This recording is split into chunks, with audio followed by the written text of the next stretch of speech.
e a tenham uma mudança. Então o Senhor aponta para o futuro. Então, quando nós olhamos para a história de Jesus, e tem algumas pessoas que nem o creem em Deus e não creem em Jesus, mas nós vamos ver em tudo que Jesus, ele é um marco. Existe sempre onde Jesus chega, o antes e o depois. Uma vez, eu trabalhando ainda numa pousada, muitos anos fiquei ali, e quem conhece Paraty sabe que o mar cerca a nossa cidade. Na pousada que eu trabalhava tinha uma marina, alguns barcos posicionados ali, e fiz amizade com muita gente, fiquei lá 12 anos, e um desses barcos chamado Savage, o nome do dono desse barco é Edson, é vivo até hoje. Esse camarada, muito amigo meu, mas incrédulo, depois a gente descobre que em cima da sua incredulidade, o camarada também é ateu. E aí ele me respeitando, mas não tinha se manifestado, até que um dia no balcão do restaurante, no evangelismo que eu estava fazendo, ele veio questionar, e ainda dizendo que Deus não existe. Eu falei assim, cara, você querendo ou não querendo, aceitando ou não aceitando, ele está aí.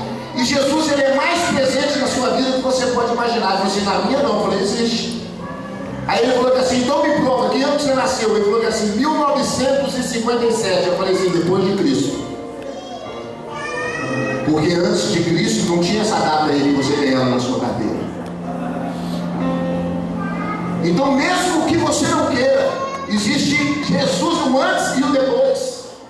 Porque nós só entramos nessa era, nessa contagem, nesse milênio, nesses anos, depois de Jesus. Então, eu venho para o texto aqui e a gente observa dessa presença do Senhor e para onde ele aponta para o futuro. Então, se nós falamos de Jesus também, nós falamos de Deus. Então, entra a minha tristeza. Recebi um telefonema de uma das minhas pastoras, e ela pedindo ajuda, postou nas redes sociais, porque um dos seus primos, uma pessoa, eles procurando, porque ele tinha sumido, e não era disso, e desaparecido, todo mundo atrás desse menino. Eu confesso para você, que eu me preocupei, mas eu também não procurei, porque estava ocupado com outras coisas, mas acompanhando por telefone e redes, e todo mundo procurando, até que me ligaram e falou que assim, achou fulano de tal. Só que o menino já estava morto essa semana. E imediatamente eu fui dar um suporte à família, e fui dar um suporte à pastora e os familiares dela. E coincidiu, porque o menino ele foi encontrado por volta de 8h30 da noite.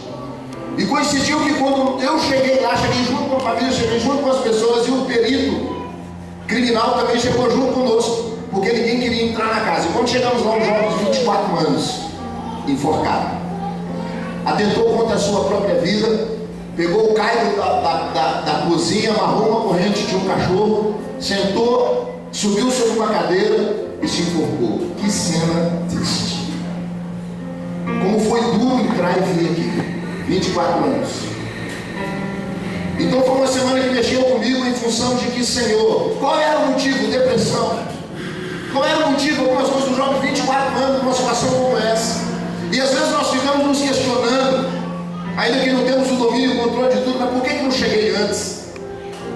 Alguém ali no meio daquela confusão, no desespero da família, alguém falou que assim, rapaz, deve de ter muita coragem para poder fazer um negócio desse. Eu repreendi na hora, falei, isso não é coragem, isso é desespero. É um desespero fazer uma situação como essa. E pendurado daquele jeito, eu fecho meus olhos e vejo a cena. Não deixei que algumas pessoas entrassem, porque realmente não teria estrutura para ver, para lidar com aquilo. Então nós conversamos com a família, não tinha muita amizade com esse menino, e descobrimos então que ele estava interessado em tudo, menos em Deus.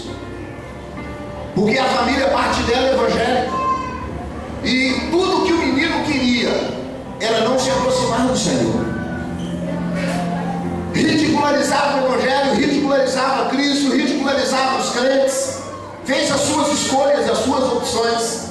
E em função de toda essa situação, nós percebemos então o motivo daquelas coisas. Principal ponto, a ausência de Deus, porque onde tem ausência de Deus, nós vamos encontrar esse tipo de situação. A gente entende o que é antes e o que é depois do Senhor, porque se Deus tivesse, se o Senhor, se Ele tivesse permitido, e Jesus entrava na história, qual seria o final? Raciocine aí você. O quando Deus não está presente.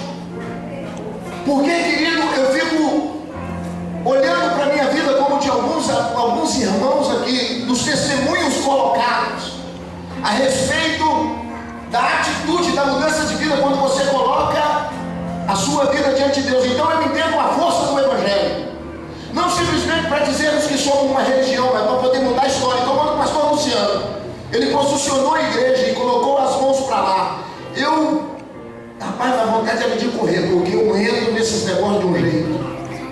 Eu sei o que representa, o que está em nós, a autoridade que está sobre nós. Então desatar, e ele levanta a mão e começa a orar, e começa a clamar, e mande que as vidas venham do norte, sul, leste, oeste. E eu com os meus olhos fechados, eu falei: Senhor, como diz a tua palavra, o laço do passarinheiro que ele seja cortado, que toda muralha caia, que todo grilhão seja removido, solte as almas, aquilo que nos pertence. E ele orando e clamando, e eu com meus olhos fechados, eu entrava e subia por esses morros que eu nem conheço, entrava dentro dos lares, colocava a minha mão e arrancava as famílias, trazendo para o Evangelho. Porque eu quero te dizer uma coisa: aonde Deus chega, as coisas são transformadas.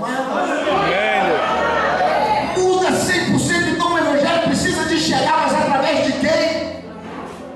Se não há quem pregue, como haverá quem ouça? Você conhece o texto, mas através de quem? Então a minha mensagem hoje está submetida ao tema: quem é você? Porque quando nós olhamos, se a sua resposta ela for dentro da identidade que está na tua carteira, se você olhar e ele deu uma resposta daquilo que eu te perguntei, quem é você, baseado só na sua identidade, nós estamos muito longe de entender o propósito quando a Bíblia diz que somos a imagem e a semelhança do Eterno. Quando a Bíblia diz que na nossa mão tem poder, que na nossa mão tem autoridade, que foi nos concedido para pisar em serpente, em escorpiões, para expulsar os demônios, quem é você? Quando chega a sua vez, o que você faz? Quando chega a sua oportunidade, qual é a sua atitude? Porque uma verdade é, antes de Jesus só tem salteadores, só tem miséria, só tem perda, ainda que as pessoas possam aparentemente estar acometidas de situações financeiras favoráveis, ainda que ele possa, dentro da sua força, da sua inteligência ou das suas articulações, estar bem financeiramente, hipoteticamente feliz, hipoteticamente envolvido com alegrias que não tem nada a ver com felicidade. Mas mudança realmente é só quando Deus anda na história, porque o homem que espera as coisas de Deus só nessa vida é considerado o maior dos miseráveis, porque o que os olhos não viram, os ouvidos não ouviram, o que não subiu ao coração do homem são aquelas que Deus tem preparado para aqueles que amam. Então eu abrir mão de Deus em função de um carro importado, eu abrir mão de Deus em função de uma vida ilícita para favorecer. Não estou pregando aqui miséria, nós não estamos falando aqui que você tem que fazer voto de miséria, tem que ser miserável, está amarrado porque comeremos do melhor dessa terra, porque somos filhos do rei. Não é isso que eu estou querendo dizer. Mas as pessoas abrirem mão do Senhor. Víamos no carro, eu falei assim: querido, discuta comigo o que quiser, entre em desafios que quiser comigo, mas não peça para que eu escolha entre Deus e qualquer coisa que seja. Não peça, porque vai perder. Cheguei para meus filhos e para minha esposa, que é o que eu mais amo, é o maior patrimônio que eu tenho em vida, são meus filhos e minha esposa. Falei para eles: tudo o que vocês quiserem e precisarem e tiverem de mim, vocês vão ter. Se vocês precisarem de um rim, é teu. Se você precisar de uma córnea, é tua. Se você precisar de um fígado, é teu. Tudo que você precisar de mim, te pertence, meu filho, te pertence, minha esposa, porque eu te amo. A única coisa que vocês não vão levar de mim é a salvação. Isso vocês não vão. Não peçam para escolher entre vocês e Deus, porque a minha salvação vocês não levam. Então não coloque para poder disputar entre o Senhor.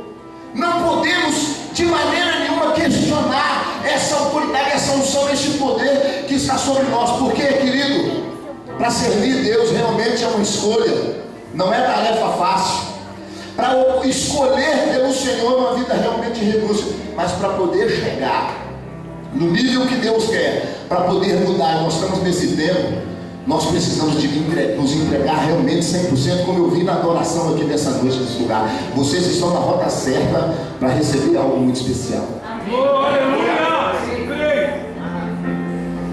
Eu estou orando ao Senhor para poder, depois que entramos na visão celular, que nós entramos no ano da maturidade, eu falei assim: Senhor, não quero mais perder espaço nem tempo, e me dar realmente unção para poder quebrar principados e potestades.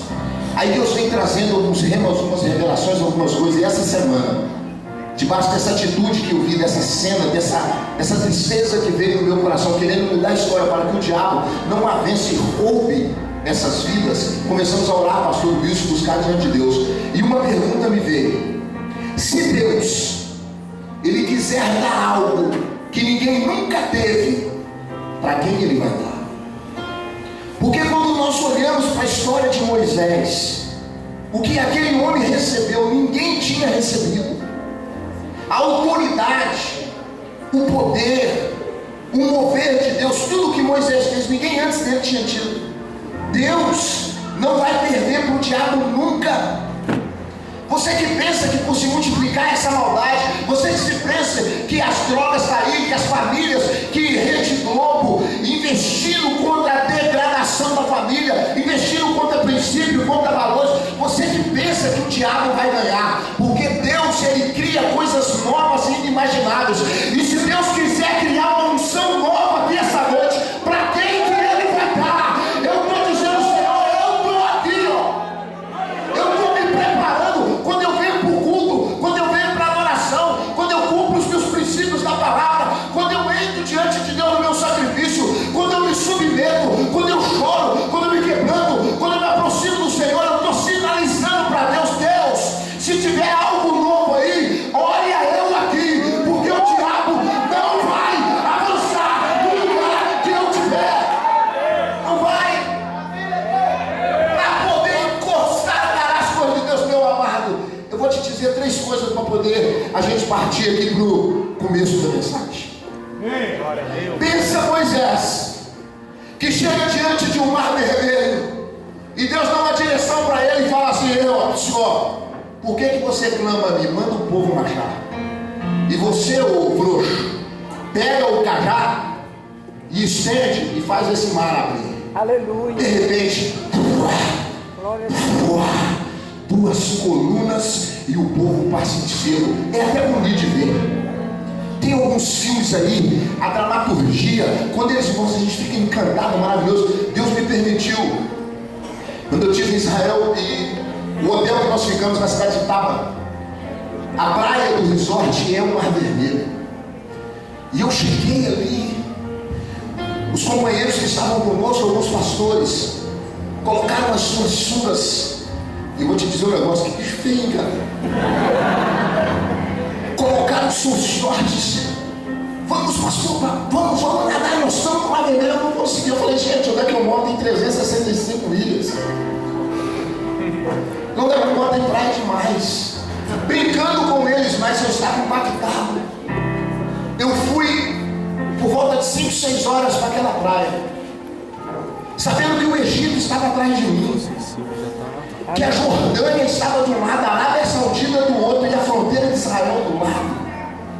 Eu fui para aquela praia e comecei a chorar e orar e falar com Deus, e falava assim: Senhor, eu não sei se foi ali, se foi 3 quilômetros mais para lá, se foi 10 quilômetros mais para lá, mas eu estou na geografia. Foi aqui nesse mar que Moisés abriu e o povo passou. Eu estou aqui. E eu fiquei imaginando aquela cena, aquele mar abrindo, e nós achamos tudo isso muito lindo. Eu comecei a ser impactado ali, pastor Wilson, porque quando isso é tudo muito poético, tudo isso é muito maravilhoso, mas eu me deparei com uma situação em perguntas, pastor Luciano, e aí eu pergunto para você, querido: deve de ter sido um negócio assustador. A gente conta mais bonito, porque nunca tinha acontecido isso na história.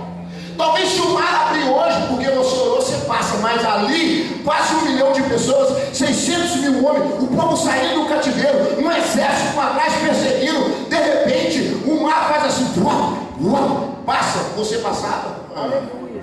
Glória a Deus. Eu fico imaginando eu lá no Mar Vermelho, eu lá na praia do Pontão, em Paraty, lá na praia de São Gonçalo, eu olhando assim, de repente o mar faz assim, vai se atrever, e não foi nada. Um negócio deve ter sido assustador, meu irmão. Imagina o barulho, imagina aquela coluna subindo e a terra seca, não sei se ficou alguns peixinhos pulando ali no meio, não sei. E aí falou assim, vai, passa, 2 colunas de água sem nada a segurar, assustador. Quando eu fiquei pensando nisso, o Espírito Santo ministrou sobre o meu coração. É aí que está a diferença daqueles que me conhecem, que entendem que eu sou e que estão dispostos a receber algo que ninguém nunca teve. Porque quando alguma coisa diferente acontecer, só vai tomar posse quem tiver coragem. Só os corajosos é que conseguem entender Deus, porque Deus usa as coisas loucas desse mundo para confundir os sábios. Aí de repente você encontra um camarada que está num culto como esse, com luz apagada, uns trem pendurado, coloridinho, balançando, e aí alguém faz um louvor, o cara coloca um